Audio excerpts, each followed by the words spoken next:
ውድና የተከበራችሁ የሼፍ ማሜላ ዩቲዩብ ቻናል ተከታታዮች እንዲሁም የቲክቶክ ቤተሰቦቼ ዛሬ ጀስት ለመረዳት ያህል ነው ሄድ ሼፍ ምን ማለት ነው በሚለው ነው። ምክንያቱም ሱ ሼፍ ማለት ምን ማለት ነው፣ ምንድነው ያለበት ኃላፊነት፣ ኮሚ ሼፍ ምንድነው፣ ዴሚ ሲዲፒ እያልን እዚህ ደርሰናል እና በትንሹ እሷን ፕራክቲስ ለማድረግ ነው የመጣሁት።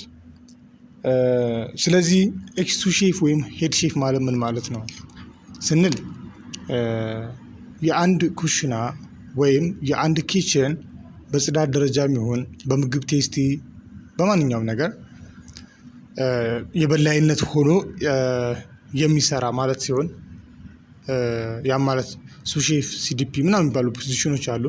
እነዛን ሁሉ ጨምሮ ማኔጅ አድርጎ እንዲሁም የምግብ ዲዛይን ጨምሮ በበላይነት የሚመራ ማለት ነው። ምክንያቱም ሲዲፒ የሆነ ነገር ቢቸግረው ሱ ሼፍ ላይ ምክንያቱም ተጠሪነቱ ለሱ ሼፍ ስለሆነ ሱ ሼፍ ጋር መምጣት ይችላል፣ ችግሩን ይፈታል። ሱ ሼፍ ሲከብደው ወደ ሄድ ሼፍ ነው የሚሄደው። ሄድ ሼፍ ላይ ወይም ኤክስ ሱ ሼፍ ላይ ኮንትሮል መሆን አለበት ማለት ነው። ያን ነገር ብቁ ሲሆን ነው አንድ ሰው ሄድ ሼፍ ላይ ሆኖ መቀመጥ የሚችለው። ያን ፖዚሽን ሊኖረውና ሊያገኝ የሚችለው ያን ነገር ኮንትሮል አድርጎ ከነሱ የከበደውን ነገር እሱ ፉል ስቶፑን መዝጋት የሚችል ሲሆን ነው። ከዛም በተረፈ ደግሞ ምንድነው አጠር አድርጌ ማስረዳት ስለፈለኩ ነው።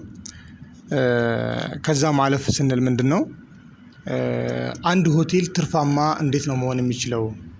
በፖርሽን አሰራር፣ በቴስቲንጉ፣ ከስተመር አያያዙ፣ ፎር ኤቭሪቲንግ ሁሉም ነገር በጽዳት በኩል በቃ ሆቴሉ አምሮበትና ተውቦ ምርጥ ቆንጆ ምግብ እየወጣ ከስተመር ወዶት ኮስቱን ጠብቆ ሌፍተቨር የሆኑ የሚደፉ ነገሮችን ሚኒማይዝ አድርጎ በትክክል ስራው ላይ መስራት ሲችልና የሆቴሉን አትራፊነትን በደንብ ተረድቶ መቀጠል ሲችል ነው ሄድ ሼፍ መሆን የሚችለው። ምክንያቱም ሌሎች አሁን ለምሳሌ ከታች ላይ ያሉ ፖዚሽኖች ይሄን ላይረዱትና ላያስቡት ይችላሉ።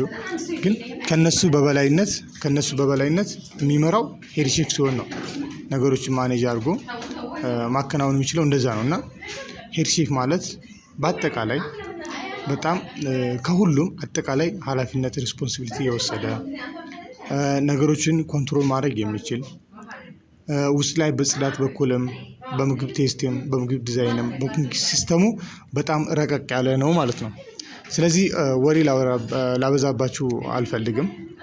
በተቻለ መጠን ግን ስለ ስራችን አንድ ሰው ስለሚያወራው ስራ ቢያቅና ቢማር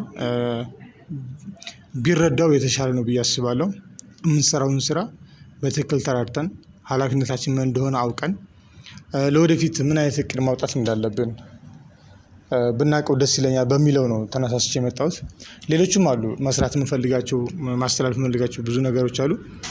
ስቴፕ ባይ ስቴፕ አቀርባለሁ ብዬ አስባለሁ። እናንተ ሼር፣ ሰብስክራይብ፣ ላይክ በማድረግ እንድተባበሩኝ እፈልጋለሁ። ሃቭ ኤ ናይስ ዴይ። መልካም ቀን ብያለሁ።